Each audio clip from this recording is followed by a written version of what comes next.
விஜயனுடைய தந்திரம் அப்படிங்கிறது 2014 ஜெயலலிதா முன்வைத்த தந்திரத்தை போன்றது. நாம போடுற உழைப்பு நமக்கான பலனாக வர வேண்டும் அப்படின்னு பார்க்கக்கூடிய ஒரு கால்குலேஷன் விஜய்கிட்ட எப்போதுமே இருக்கு. விஜயனுடைய அரசு நீடிப்பதற்கு இந்த கூட்டணி கட்சிகள் தேவை. விஜயனுடைய அரசியலுக்கு இந்த கூட்டணி கட்சிகள் தேவை கிடையாது. அதனாலதான் இப்ப இருந்த விவரமா விஜய் தன்னுடைய கட்சியை இண்டி கூட்டணியில் இணைத்துக் கொள்ளவில்லை. இப்ப ஒரு கேள்வி இருக்கு, ஏன் இவங்க கல்வி அமைச்சரா குறிவைக்கிறாங்க? என்ன பிரச்சனை?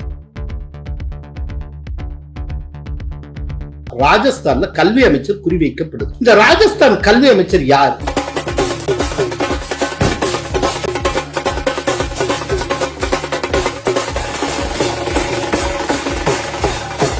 தேசிய பாதுகாப்பு ஆலோசகர் அஜித் தோவல் சீனா செல்கிறார். செப்டம்பர் 12-13 தேதியில சீன அதிபர் ஜி ஜின்பிங் இந்தியா வரவுள்ளார். கோலஹலாஸ் டிவி யூடியூப் சேனல், இது வாய்மையின் எக்காலம். பிரதமர் வேட்பாளர் விஜய் என்றால் 2029 தேர்தல் சமன்பாடு எப்படி இருக்கும்? வணக்கம் நண்பர்களே. 2029 மக்களவை தேர்தலுக்கு இன்னும் 2.5 வருஷ காலம் இருக்கு. ஆனா இப்பவே அதை பத்தின முஸ்தீபுகள், டாக்ஸ், அப்புறம் அதுக்கான கிரவுண்ட் ஒர்க்கு, இது எல்லாத்தையும் தாவேகா சைட்ல ப்ரிப்பேர் பண்ண ஆரம்பிச்சிட்டாங்க. இப்ப திடீர்னு சட்டப்பேரவையில வச்சு ஆதவ அர்ஜுனா சொல்லுகிறார், தமிழகத்திலிருந்து ஒருவர் பிரதமராக வர வேண்டும் அப்படின்னு. தென்னிந்தியாவிலிருந்து, ஏன் தமிழ்நாட்டிலிருந்து ஒரு பிரதம மந்திரி எதிர்காலத்தில் உருவாக்கப்பட வேண்டும். அவர் மெனக்கட்டு இப்படி சொன்னார். யார சொல்லுவார்? விஜயத்தான் சொல்லுவார்.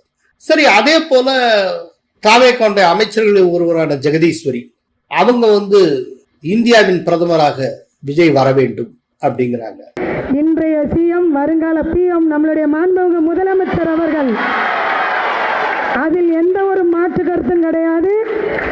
ஒவ்வொரு நொடியும் நம்ம எல்லாரும் சேர்ந்து அதை நோக்கியே பயணிப்போம். வருங்கால பிஎம் அவர்கள் நம்முடைய மாண்புமிகு முதலமைச்சர் அவர்கள் என்பதையும். அதுக்கப்புறம் தாவேகால இருக்கக்கூடிய மூத்த அரசியல்வாதியும் மூத்த அமைச்சருமான செங்கோட்டையன் அதே விஷயத்தை வழிமொழிகிறார். தமிழ்நாட்டை ஆளுகிற சக்தி மட்டுமல்ல, எதிர்கால இந்தியாவை ஆளக்கூடிய சக்தியாக விளங்கக்கூடியவர் தான் தமிழக வெற்றி கழகத்துடைய தலைவர். ஒரு வார காலத்துக்கு முன்னாலே வட மாநிலத்திலிருந்து சில பேர் என்னை சந்தித்தார். உங்கள் முதலமைச்சரை போல எங்களுக்கு எப்படி முதலமைச்சர் கிடைப்பார் என்று சொன்னார்கள். ஏனென்று சொன்னால் வட மாநிலங்களை எதிர்பார்த்து கொண்டிருக்கிறது நம்முடைய தமிழக வெற்றி கழகத்துடைய தளபதியை தவிர எவராலும் இல்லை என்ற வரலாறு படைக்கப்பட்டிருக்கிறது. மக்களவை தேர்தல் 2029 ஏப்ரல்லையோ மேலேயோ நடக்க போகுது. எவ்வளவோ நாட்கள் இருக்கு. அரசியல்ல ஒரு நாள் என்பதே ஒரு நீண்ட கால அளவு. அப்படிங்கிறப்போ 2.5 ஆண்டுகள் இருக்கிறப்போ இப்பவே என்ன டாக்ஸ்? இப்போ அடுத்த ஸ்டேஜுக்கு நம்ம தலைவர் போயிட்டு இருக்கிறாங்க. நேஷனல் லெவலில் ஒரு லீடர் உருவாகிட்டு இருக்காரு. வேற யாரும் கிடையாது, நம்ம சீஃப் மினிஸ்டர் தான், நம்ம அண்ணன் தான். அது இப்பயே வெரி கிளியராக ஒரு மேண்டேட். another 2 years 2029 பாருங்க எப்படிப்பட்ட மாற்றங்கள் வரப்போகுதுன்னு பாருங்க. நம்ம தளபதி எங்க போனாலும் அங்க போக்கஸ் இருக்கும். டெல்லிக்கு போனாலும் போக்கஸ் இருக்கும். நாளைக்கு அந்த டெல்லியே கூட அவர் தான் இருக்கலாம். அப்பனா எதை குறி வச்சு இவங்க காய் நகர்த்துறாங்க? அதுதான் ரொம்ப முக்கியமான ஒரு விஷயம். இப்போ இதனால ரொம்ப ரேட்டிலா இருக்கிறது யாரு, பதற்றம் அடைஞ்சிருக்கிறது யாரு அப்படின்னா காங்கிரஸ் தரப்புல ராகுல் காந்தியை இந்த முறை பிரதமர் வேட்பாளராக நிறுத்த வேண்டும் அப்படின்னு அவங்க ஆசைப்படுறாங்க. ஏன்னா ஒவ்வொரு முறையும் ராகுல் காந்தியை காங்கிரஸ் சார்பில் பிரதமர் வேட்பாளராக நிறுத்தியதே கிடையாது. இப்ப 2019 தேர்தலில் காங்கிரஸ் சொல்லல, டிஎம்கே தலைவர் ஸ்டாலின் தான் ராகுல் காந்தி பிரதமர் வேட்பாளர்னு சொன்னார்.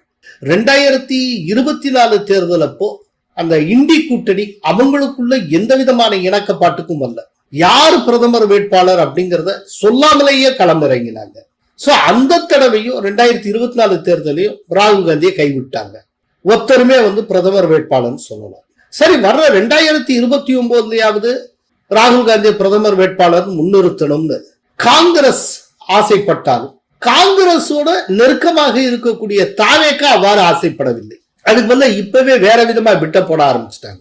பிரதமர் வேட்பாளர் விஜய் அப்படின்னு சொல்ல ஆரம்பிக்கிறாங்க. இப்ப ஒருவேளை இப்படி யோசிச்சு பாருங்க, 2029 தேர்தலின் போது காங்கிரஸ் தரப்புல ராகுல் காந்தி பிரதமர் வேட்பாளராகவும் தாவேகா தரப்புல விஜய் தான் பிரதமர் வேட்பாளர் அப்படின்னு முன்னிறுத்தப்பட்டால் இப்ப அவங்க 2 பேருக்கு இடையில கூட்டணி இருக்குமா? ஒரு கூட்டணியிலேருந்து ஒரு பிரதமர் வேட்பாளர் தானே நீங்க ஃபீல்டு பண்ண முடியும். ஒரே கூட்டணியில இருக்கக்கூடிய 2 கட்சிகள் 2 வெவ்வேறு தலைவர்களை பிரதமர் வேட்பாளர்னா அங்க எப்படி கூட்டணின்னு ஒண்ணு இருக்க முடியும்? அப்படின்னா இதனுடைய பொருள் என்ன?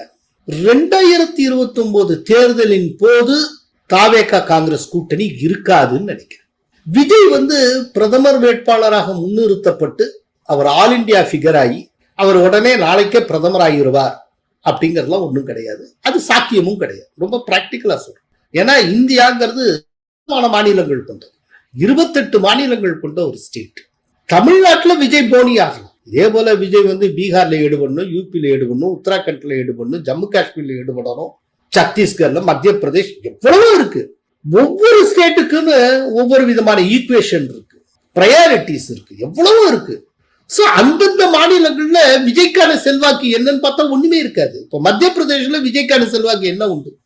அவர் நடிகர்னு தெரிஞ்சு வச்சிருப்பாங்க. அதுக்காக இப்ப கேரளால மிகப்பெரிய நடிகர் அப்படிங்கிறதுக்காக மம்முட்டி மதுரையிலேயோ மானாமதுரையிலோ ஓட்டு வாங்க முடியுமா? மிகப்பெரிய நடிகர் தான் சொல்லிக்கலாம்.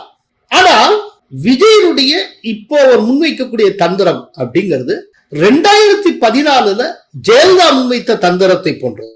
ஜெயலலிதா தன்னையே பிரதமர் வேட்பாளராக முன்னிறுத்தி கொண்டார். லேடியா மோடியா அப்படின்னு கேட்டார். குஜராத்தை சேர்ந்த மோடியா அல்லது தமிழ்நாட்டை சேர்ந்த இந்த லேடியா? தன்னை பிரதமர் வேட்பாளராக முன்னிறுத்திக் கொள்வதன் மூலம் இந்தியாவின் பிரதமராக தான் வந்துவிட முடியும் அப்படிங்கிற அசட்டுத்தனமான கற்பனையில் ஜெயலலிதா இருந்திருக்கவே மாட்டார். ஏன்னா அவர் மிகச்சிறந்த ஒரு இன்டலெக்சுவல் பொலிட்டீஷியன், அவருக்கு தெரியும்.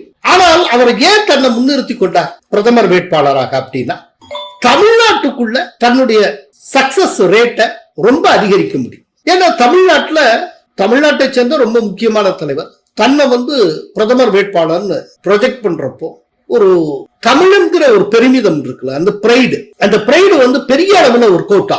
அந்த தடவை தான் ஏடிஎம்கே இமாலய வெற்றியை பெற்றது. 37 சீட்டு ஏடிஎம்கே ஜெயிச்சு, 39ல 37. இப்போ ஜெயலலிதாவுடைய அதே அடிச்சுவட்டை பின்பற்றுகிறார் விஜய். விஜயை பொறுத்தளவுல ஜெயலலிதா பாணியிலேயே தன்னை பிரதமர் வேட்பாளராக முன்னிறுத்தி பாண்டிச்சேரி உள்ளிட்ட இந்த 40க்கு 40 தொகுதிகள்ல தான் ஜெயிக்கணும் அப்படின்னு நினைக்கிறேன்.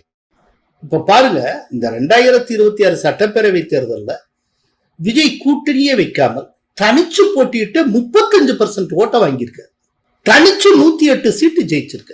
அப்படிங்கிறப்போ இப்ப ஆட்சியில இருக்கிற காலத்துல மக்களுக்கு எது விருப்பமானதோ அதை ப்ராப்பரா பண்ணிட்டு ஒரு ப்ரோ இன்கம்பன்சி வேவ் ஒண்ணு உருவாக்கிட்டு இந்த கூட்டணி கட்சிகளை கலட்டி விட்டு தான் தனியா நின்னே பாண்டிச்சேரி உள்ளிட்ட 40க்கு 40 ஸ்வீப் பண்ணிட்டால் நிச்சயமா 40க்கு 40 ஜெயிச்சுட்டு அநேகமா அகில இந்திய அளவுல நம்பர் 3 வர்றதுக்கு வாய்ப்பு இருக்கு. திட்டவட்டமா வரலாம். அப்போ ஒரு பெரிய அளவுல அகில இந்திய அளவுல ஒரு கவனத்தை ஈர்க்க முடியும். செல்வாக்கே இல்லாத காங்கிரஸுக்கு தார வாத்துட்டு யாரோ ஒருத்தர பிரைம் மினிஸ்டர் ஆக்குறதுக்காக நம்ம பாடுபட்டுக்கிட்டு இதெல்லாம் தேவையில்லை. ஆக்சுவலா ஆரம்பத்துல இருந்தே விஜயனுடைய டெண்டன்சி அதுதான். யாரோ ஒருத்தர ஏதோ ஒரு சிம்மாசனத்துல உட்காத்தி வைக்கணுங்கிறதுக்காக நாம வேர்த்து உறுத்து ஏன் பாடுபடணும் அப்படின்னு நினைக்கக்கூடியவர். நாம போடுற உழைப்பு நமக்கான பலனாக வர வேண்டும் அப்படின்னு பார்க்கக்கூடிய ஒரு கால்குலேஷன் விஜய்கிட்ட எப்போதுமே இருக்கு.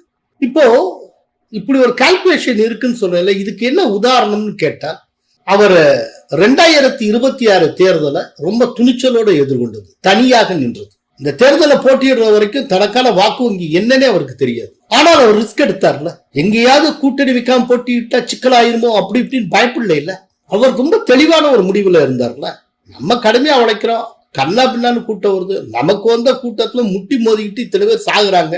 இப்போ ஏன் உழைப்ப இன்னொருத்தர் யாரோ ஒருத்தர் அரியணை ஏறதுக்கு நியாயம் கொடுக்கணும். ட்ரை பண்ணி பார்ப்போம். புதிய கட்சி ஒண்ணு ஜெயிச்சாலும் லாபம் தான், எவ்வளவு ஜெயிக்குதுங்கிறத பாத்துருவோம். ரிசல்ட் வந்ததுக்கு அப்புறம் ஃபியூச்சர்ல ஸ்ட்ராட்டஜியை வச்சுப்போம், என்ன பண்ணலாம்ட்டு. இதுதான் அவருடைய ஐடியா. சோ அந்த கால்குலேஷன் அடிப்படையில போறாரு. இன்னைக்கு விஜயோட ஒட்டி கொண்டு இருக்கிற கட்சிகளை நம்பி விஜய் கிடையாது. ஏன்னா விஜயுடைய ஆட்சி அந்த கட்சிகளை நம்பி இருக்கலாம், ஆனால் விஜயுடைய அரசியல் இந்த கூட்டணி கட்சிகளை நம்பி கிடையாது. இதை தெளிவா புரிஞ்சுக்கணும். இன்னைக்கு திருமாவளவன் வந்து விஜயை கைவிட்டார்னா திருமாவளவன் காணாமல் போயிடுவார், அவருடைய கட்சி காணாமல் போயிடும். ஏன்னா அந்த கட்சியின் மொத்த ஓட்டை அவர் சாப்பிட்டார். ஆனால் விஜய் காணாமல் போக மாட்டார். திரும்பவும் சொல்றேன், நல்லா புரிஞ்சுக்கணும். விஜயனுடைய அரசு நீடிப்பதற்கு இந்த கூட்டணி கட்சிகள் தேவை. விஜயனுடைய அரசியலுக்கு இந்த கூட்டணி கட்சிகள் தேவை கிடையாது. இவர்கள் இல்லாமலேயே அவரால் ஜொலிக்க முடியும். இது விஜய் தெளிவாக தெரிந்து வைத்திருக்கிறார். அப்படிங்கிறப்போ காங்கிரஸ் கலட்டிட்டு அவர் களம் காண தயாராக இருப்பார். கலட்டிட்டு கடைசியில் நிற்போம், பெரிய அளவுல ஜெயிப்போம். ஜெயிச்சதுக்கு அப்புறம் ஒருவேளை எதிர்கட்சிகள் தரப்புல ஆட்சி அமைக்கக்கூடிய வாய்ப்புகள் உருவாக்கி, அல்ல நம்முடைய சப்போர்ட்ல தான் யாரோ ஒருத்தர் ஆட்சி அமைக்க முடியும்னு இருந்தால் அன்னைக்கு பேரும் பேசலாம். டெப்டி பிரைம் மினிஸ்டர் கொடுக்கறியா இல்லையா அப்படிலாம் கேட்கலாம்ல. அவருக்கு ஒரு கான்பிடன்ஸ் இருக்குங்க. இப்போ விஜய்கிட்ட திட்டவட்டமா நம்ம ஜெயிப்போம்னு நினைக்கிறேன். அதை ஒவ்வொரு தடவையும் சட்டப்பேரவையில அவர் சொல்லிக்கிட்டே இருக்காரு. 5 நிமிஷம் நான் போய் பேசின குளத்தூர்ல என்னாச்சு, அப்பாவை காணும்ல அப்படிங்கிறாரு. உங்க அப்பா எங்கதான் இருப்பாருன்னு சொன்னாங்க, அதான் தேடிக்கிட்டு இருக்கேன். எங்க உங்க அப்பாவையா காணோம்?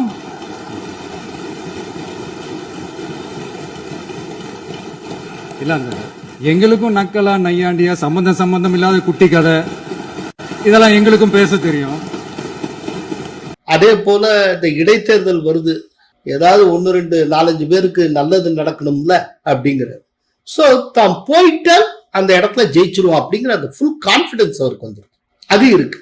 அது வந்து ஹெல்த்தி கான்பிடன்ஸா இல்லாட்டி ஓவர் கான்பிடன்ஸாங்கிறது போக போகத்தான் தெரியும். பட் எனிஹோ அவர்கிட்ட ஒரு தெளிவான கான்பிடன்ஸ் இருக்கு. மக்கள் மத்தியில தன்னுடைய சக்தி என்ன என்பதை விஜய் உணர்ந்து வைத்திருக்கிறார். இன்னைக்கு தேதிக்கு நம்மளை அசைக்கிற மாதிரி ஒரு கட்சியும் இல்லை, தமிழ்நாட்டில் ஒரு தலைவரும் இல்லை அப்படின்னு அவர் பரிபூர்ணமாக நம்புகிறார். அப்படிங்கிறப்போ இவ்வளவு ஒரு பவர்ஃபுல் பர்சனாலிட்டி ஆனதுக்கு அப்புறம் ராகுல சிம்மாசனத்துல ஏத்தணுங்கிறதுக்காக இவர் ஏன் பாடுபடணும்? இதுதான் அவருடைய பார்வை. இப்ப இந்த விஷயத்த மாணிக்கம் தாக்கூர்ட்ட கேட்கிறாங்க, இந்த மாதிரி பிரதமர் வேட்பாளர் விஜய்னு அவங்க கட்சிக்காரங்க சொல்றாங்களே தாவேக்காரங்க அப்படி. உடனே அதுக்கு மாணிக்கம் தாக்கூர் தாவேக்காவினோட உணர்வுகளை ரெடிக்யூல் பண்ணுகிறார். அவர் என்ன சொல்றாரு, இன்னும் அவங்க அந்த ஃபேன் கிளப் மூட்ல இருந்து வரல, அவங்க அந்த ஃபேன் கிளப் மோடுலயே இருக்காங்க. எங்க மோடு வேற, அவங்க மோடு வேற. மாவட்ட அமைச்சர் ஜெகதீஷ் வந்து இன்றைய சிஎம் நாளைய பிஎம் சொல்லியிருக்காங்க. பிரைம் மினிஸ்டரா வந்து விஜய் தான் முன்னிறுத்துறாங்க. ராகுல் காந்தி வந்து தமிழக ஏற்றுக்கொள்றாங்க. அவங்க இன்னும் எல்லாருமே ரசிகர் பண்ற போட்ல இருக்காங்க. அதனால நீங்க ரசிகர் பண்ற போட்ல இருக்கவங்களை நீங்க மௌனம் மாற்ற முடியாது.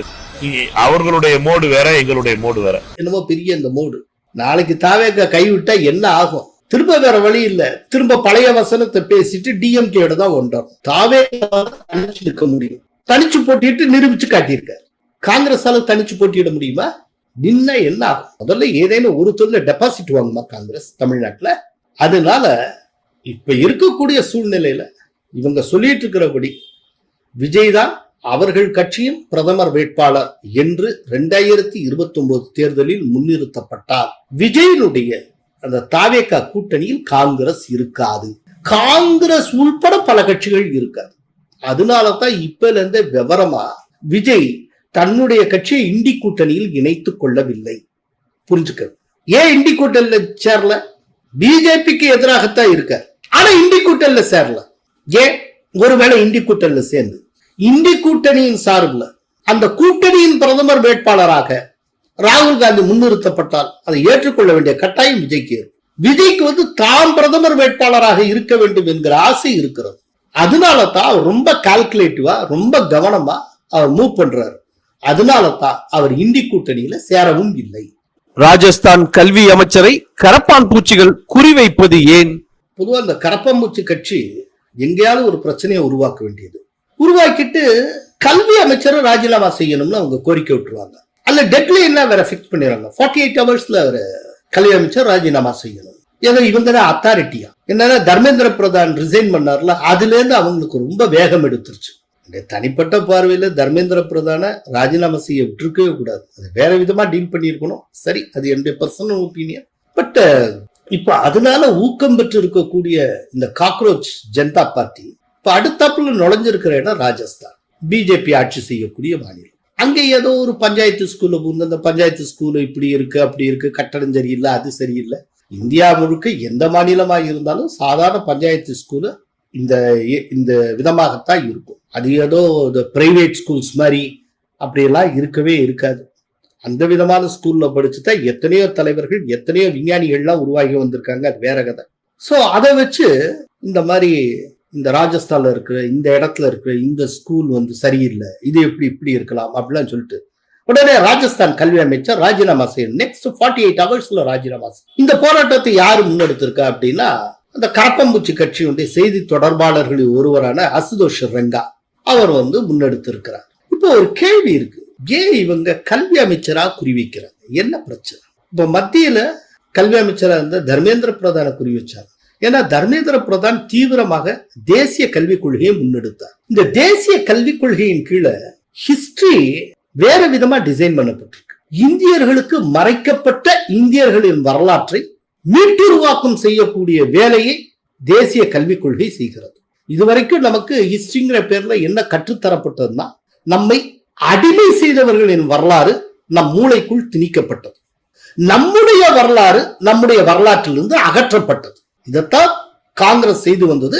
இத வரலாற்று பாட புத்தகங்களை இந்த கைங்கரியத்தை செய்து வந்தவர்கள் மார்க்சிய வரலாற்று அறிஞர்கள். ரொமிலா தாப்பர்ல ஆரம்பிச்சு அது ஒரு பெரிய லிஸ்டே இருக்கு. இப்போ இந்த வரலாற்று பிழையை, இந்த வரலாற்று பாவத்தை, பிழைன்னு கூட சொல்ல மாட்டேன், பாவம், அவர்கள் செய்தது பாவம், அந்த பாவத்தை தேசிய கல்விக் கொள்கை மூலம் பிஜேபி நீக்கி கொண்டிருக்கிறது. இதன் மூலம் மறைக்கப்பட்ட இந்தியாவின் பெருமிதம் மிக்க வரலாறு, பெருமிதம் மிக்க கடந்த காலம் இந்தியர்களுக்கு உணர்த்தப்படுகிறது. இது மிகப்பெரிய அளவுல காங்கிரஸ் உள்ளிட்ட, அதே போல காங்கிரசுக்கு பின்னால் இருக்கக்கூடிய வெளிநாட்டு சக்திகள் மற்றும் பிரிவினைவாத சக்திகள் இவங்களுக்கெல்லாம் வயிற்றுல புளிய கரைச்சிருக்கு. ஏன்னா இந்த விதமான ஒரு ஹிஸ்டரி தொடர்ந்து முன்னெடுக்கப்பட்டு இனி எதிர்காலத்துல அதுதான் இந்தியாவின் கல்வி திட்டம்ங்கிற மாதிரி செட்டில் ஆயிடுச்சு அப்படின்னா இதனுடைய அல்டிமேட் இது என்ன ஆகும்னா, கால வெள்ளத்துல வரக்கூடிய தலைமுறையில தேசியவாதத்தில் நம்பிக்கை கொண்டவர்களாக, தேசப்பற்று மிக்கவர்களாக இருப்பார். நீங்க இந்தியாவுடைய பெருமிதத்தை சொல்றீங்க, இந்தியர்கள் எப்படி வென்றார்கள் அப்படிங்கறத சொல்றீங்க. இப்ப அலெக்சாண்டர் உள்ள வந்ததை பத்தி நிறைய பேசுவோம். ஆனா அலெக்சாண்டரையே மிரட்டினா அம்பி என்கிற புருஷோத்தமம், ஆனா அவனை பற்றி நெடிய வரலாறு யாருக்குமே தெரியாது. அதே போல ஒரு சீன பயணி அவர் தன்னுடைய வரலாற்று குறிப்புல உலகளாவிய 4 மிகப்பெரிய மன்னர்களை பற்றி குறிப்பிடுகிறார். அந்த 4 மன்னர்களை பத்தி பேசுறப்போ மங்கோலியால இருக்கக்கூடிய செங்கிஸ்கான் இப்படி எல்லாம் வருது. அதுல ஒரு மன்னன் யாரு அப்படின்னா, இந்தியாவை ஆட்சி செய்த அமோக வர்ஷன். இந்த அமோக வர்ஷன்கிறவன் ராஷ்டிரகூட மன்னன். மொத்த இந்தியாவின் பெரும்பகுதியை தன்னுடைய குடைக்குள் கொண்டு வந்திருந்தவர். இந்திய கோயில்கள், அது சார்ந்த கட்டடக்கலைகள், இலக்கியம், இப்படி பல விஷயங்கள்ல அவருடைய கான்ட்ரிபியூஷன் ரொம்ப அதிகம். மிகப்பெரிய கடல்சார் நடவடிக்கை அவர் மேற்கொண்டு இருக்கிறார், ராஜேந்திர சோழனை போல. இந்த அமோக வர்ஷனை பத்தி இப்ப நான் சொல்ல கேட்டுட்டு இருக்கிற நேயர்களை எத்தனை பேருக்கு தெரியும்? நியாயமா கை தூக்குங்க, தெரியும், ஒருத்தர் கூட இருக்க மாட்டீங்க. இதுதான் நம்முடைய இன்றைக்கு வரைக்கும் இருந்த கல்வி திட்டம். நம்முடைய பெருமை மிகுந்த வரலாற்று மறைச்சோம். அதனாலதான் நம்முடைய இந்த புதிய கல்விக் கொள்கையில, தேசிய கல்விக் கொள்கையில ஏக் பாரத் சிரேஷ்ட பாரத் அப்படின்னு ஒரு தனி பகுதி இருக்கு. அதனுடைய பொருள் ஒரே பாரதம், உன்னத பாரதம். சும்மா நம்ம கடந்த காலத்தை கண்டு பெருமைப்பட்டு நமக்கு நாமே தோலை தட்டி கொடுக்கிற விஷயம் அல்ல, அந்த நோக்கம் அல்ல. இந்த வரலாறு நமக்கு தெரிந்திருக்க வேண்டிய வரலாறு, ஆனால் மறைக்கப்பட்டு இருக்கிறது. திட்டமிட்டு மறைக்கப்பட்ட வரலாற்றுக்கு முன்னுரிமை கொடுத்து அது வெளிக்கொண்டு வரும். இப்போ இது போச்சுன்னா நேஷனலிசம் டெவலப் ஆகும், தேசப்பற்று டெவலப் ஆகும். தேசப்பற்றும் நேஷனலிசமும் டெவலப் ஆக காங்கிரஸ் போன்ற கட்சிகள் வெளிநாட்டு தத்துவங்களால் ஈர்க்கப்பட்டு இந்த உள்நாட்டுல போனி பண்ணி கொண்டு இருக்கக்கூடிய கம்யூனிஸ்டுகள், அதே போல தங்களுடைய சிந்தனையில மாவோயிஸ்டா இருக்கக்கூடிய திமாகி நக்சல்ஸ், இவங்க எல்லாம் காணாம போயிடுவாங்க. ஒரு 5-6 வருஷத்துக்கு இந்த கல்வி திட்டம் அப்படியே அமல்ல வந்துட்டாங்க, ஒரு தலைமுறையே மாறிப்போம், அதனுடைய சிந்தனையே மாறிப்போம். அதனாலதான் இவங்க தீவிரமாக இதை செயல்படுத்தக்கூடிய கல்வி அமைச்சரை குறிவைத்து காலி பண்ணுகிறார்கள். அதன் அடிப்படையில தான் தேசிய கல்விக் கொள்கையை தீவிரமாக அமல்படுத்தி கொண்டிருந்த தர்மேந்திர பிரதானை குறிவைத்தார்கள். ஆனா இப்ப தர்மேந்திர பிரதான் இடத்துல அவரை காட்டிலும் தீவிரமான பிரகலாத் ஜோஷி வந்திருக்கிறார். அவர் ரொம்ப தீவிரமான RSS ப்ராடக்ட், அதை அவங்க எதிர்பார்த்திருக்க மாட்டாங்க. இப்ப அதே பாணியில தான் ராஜஸ்தான்ல கல்வி அமைச்சர் குறிவைக்கப்படுகிறார். இந்த ராஜஸ்தான் கல்வி அமைச்சர் யார், அவரை பத்தி கொஞ்சம் தெரிஞ்சுக்கலாம். அதை நீங்க தெரிஞ்சுக்கிட்டீங்கன்னா ஏன் அந்த ராஜஸ்தான் அமைச்சரை குறிவைக்கிறாங்கன்னு உங்களுக்கு தெரிஞ்சு போகும். அவருடைய பெயர் மதன் திலாவர். ராஜஸ்தானுடைய கல்வி அமைச்சர், அதோட பஞ்சாயத்து ராஜ் அமைச்சராகவும் இருக்கிறார். இவர் 6 முறை எம்எல்ஏவாக இருந்தவர். இவர் வந்து காதிக் அப்படிங்கிற ஒரு எஸ்சி கம்யூனிட்டியை சார்ந்தவர். அது ராஜஸ்தான்ல இருக்கக்கூடிய ஒரு கம்யூனிட்டி. சோ இவர் பட்டியல் சமூகத்தை சார்ந்தவர். இவர் ஒரு கல்வி அமைச்சரா ராஜஸ்தான்ல பண்ணிருக்க சாதனை என்னங்கிறத பார்க்கலாம். ராஜஸ்தானுடைய வரலாற்று பாட புத்தகங்களில் முகலாயர்களை புகழ்வதற்கு பதிலாக மகாராணா பிரதாப்பினுடைய பெருமையை முன்னிலைப்படுத்துவதில் கவனம் செலுத்தினார். பள்ளி பாடத்திட்டத்தில் பசு சேவையை அறிமுகம் செய்தார். மாநிலம் முழுவதிலும் உள்ள அனைத்து அரசு மற்றும் தனியார் பள்ளிகளிலும் காலை பிரார்த்தனை கூட்டங்களின் போது தினசரி சூரிய நமஸ்காரம் மற்றும் வந்தே மாதரம் பாடுவதை கட்டாயமாக்கினார். பள்ளி நேரங்களில் ஆசிரியர்கள் ஸ்மார்ட் போன்களை பயன்படுத்த தடை விதிக்கப்பட்டது. மாணவர்கள் தங்கள் புகார்களை நேரடியாக பதிவு செய்வதற்கான ஒரு சிஸ்டம் அறிமுகப்படுத்தப்பட்டது. ராஜஸ்தானில் உள்ள அனைத்து பள்ளிகளையும் புனரமைக்க 12,000 கோடிக்கு ஒப்புதல் தரப்பட்டது. பள்ளிகளில் இருந்து ஜாதி அடிப்படையிலான பாகுபாட்டு உணர்வை ஒழிக்க பல்வேறு பணிகள் முன்னெடுக்கப்பட்டன. ராஜஸ்தானின் பள்ளிகளில் மரம் நடும் பிரச்சாரம் ஏற்பாடு செய்யப்பட்டு அது ஒரு உலக சாதனையாக பதிவு செய்யப்பட்டது. தேசிய செயல்திறன் தரவரிசையில் ராஜஸ்தானின் அரசு பள்ளிகளை 13வது இடத்திலிருந்து 3வது இடத்துக்கு கொண்டு வந்து சேர்த்தார்.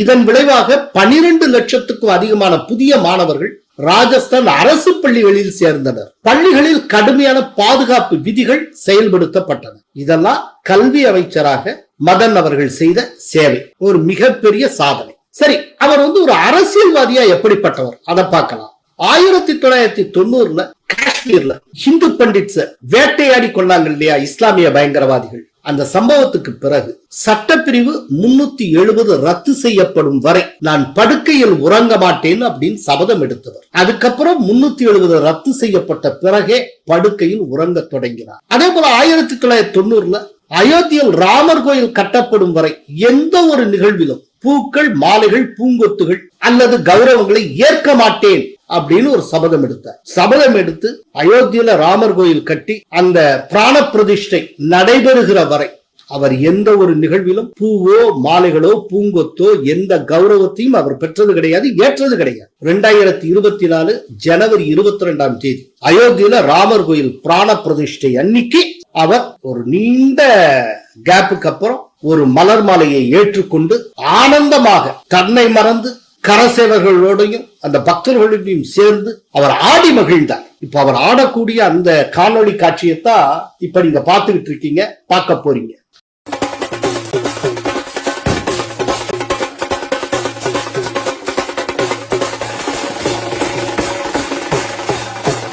அதே போல மதுரால கிருஷ்ணர் கோயில் கட்டப்படும் வரை ஒரு நாளைக்கு ஒருவேளை மட்டுமே 2024 அவர் சபதம் எடுத்திருக்கிறார். அநேகமா மதுரால என்றைக்காவது கிருஷ்ண கோயில் முழுமையாக கட்டப்படும் அன்றைக்குத்தான் அவர் 3 வேளை சாப்பிடுவார். இப்போ இதெல்லாம் வச்சு பாக்குறப்போ இந்த மதன் திலாவர் யாருன்னு உங்களுக்கு தெரிஞ்சிருக்கும். அவர் ஒரு தீவிர இந்துத்துவ தனி. சோ இதெல்லாம் கேட்டதுக்கு அப்புறம் நான் ரொம்ப விளக்கணுங்கிற அவசியம் இல்லை. ஏன் கரப்பாம்பூச்சி கட்சி இவர் ராஜினாமா செய்யணும் வலியுறுத்துறாங்கன்னு புரிஞ்சிருக்கும். என்னன்னா கரப்பாம்பூச்சி கட்சிக்கு தேசபக்தியும் இருக்கக்கூடாது, ஒருத்த இந்துத்துவ அடிப்படையிலையும் இருந்துடக்கூடாது, ஒருத்த இந்துவாவும் இருக்கக்கூடாது. ஆனால் மதன் திலாவத்தை தேசபக்தியும் உண்டு, ஹிந்துத்துவா உண்டு.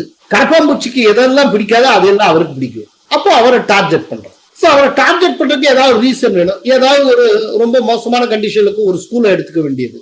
அந்த ஒரு ஸ்கூலை ஒரு கேஸ் ஸ்டடி மாதிரி வச்சு இதுக்காக இதை மினிஸ்டர் ராஜினாமா பண்ணணும் அப்படின்னு சொல்லிட வேண்டியது. இப்படியே பஜனை பண்ணிக்கிட்டு இருக்க வேண்டியது. சீனாவுக்கு விரைகிறாரே அஜித் தோவல், என்ன காரணம்? அதாவது எல்லை பிரச்சனைக்கு தீர்வு காண இன்றைக்கு தேசிய பாதுகாப்பு ஆலோசகர் அஜித் தோவல் சீனா செல்லுகிறார். அங்க அந்த நாட்டு வெளியுறவுத்துறை அமைச்சர் வாங்கியை சந்தித்து பேசுகிறார். இந்தியாவுக்கு சீனாவுக்கு இடையில 3488 கிலோமீட்டர் நீளமுள்ள எல்லை இருக்கிறது. இவ்வளவு நெடிய எல்லை முழுக்கவுமே பிரச்சனைக்குரியதாக இருக்கிறது. ஆக்சுவலா இப்ப என்னன்னா இந்த எல்லை பிரச்சனையை இம்மிடியட்டா தீர்க்க முடியாட்டாலும் அது சார்ந்து இருக்கக்கூடிய பூசல்களை முடிவுக்கு கொண்டு வரலாம் அப்படிங்கிறதுக்காகத்தான் அவர் இன்றைக்கு பெய்ஜிங் செல்லுகிறார். அங்க வாங்கியே சந்திக்கிறார். சீனாவுக்கும் இந்தியாவுக்கும் இடையில இருக்கக்கூடிய எல்லையை ஏன் நம்மளால தீர்க்க முடியல? அது ஒரு முக்கியமான கேள்வி. இப்ப இந்தியாவோட மற்ற நாடுகளுடைய எல்லை எல்லாமே தெளிவாக வரையறுக்கப்பட்டிருக்கு. இப்ப பாகிஸ்தானுக்கும் இந்தியாவுக்கும் இடையில எல்லை பிரச்சனைன்னு எதுவும் கிடையாது. சில பிராந்தியம் சார்ந்த பிரச்சனை இருக்கு. ஆக்கிரமிப்பு காஷ்மீர் போன்ற சில பிராந்தியங்கள் சார்ந்து சில பிரச்சனைகள் இருக்கு. அதே போலதான் பங்களாதேஷுக்கும் இந்தியாவுக்கு இடையிலான எல்லை தெளிவாக வரையறுக்கப்பட்டிருக்கு. ஆனால் சில பகுதிகள் அது எனக்கு சொந்தம் உனக்கு சொந்தம் அப்படிங்கறதுல இன்னைக்கும் சில பிரச்சனைகள் இருக்கின்றன. இதே போல்தான் நேபாளுக்கும் நமக்கு இடையில். ஆனால் எல்லையே பிரச்சனையாக இருப்பது சீனாவுக்கும் இந்தியாவுக்கும் இடையில்.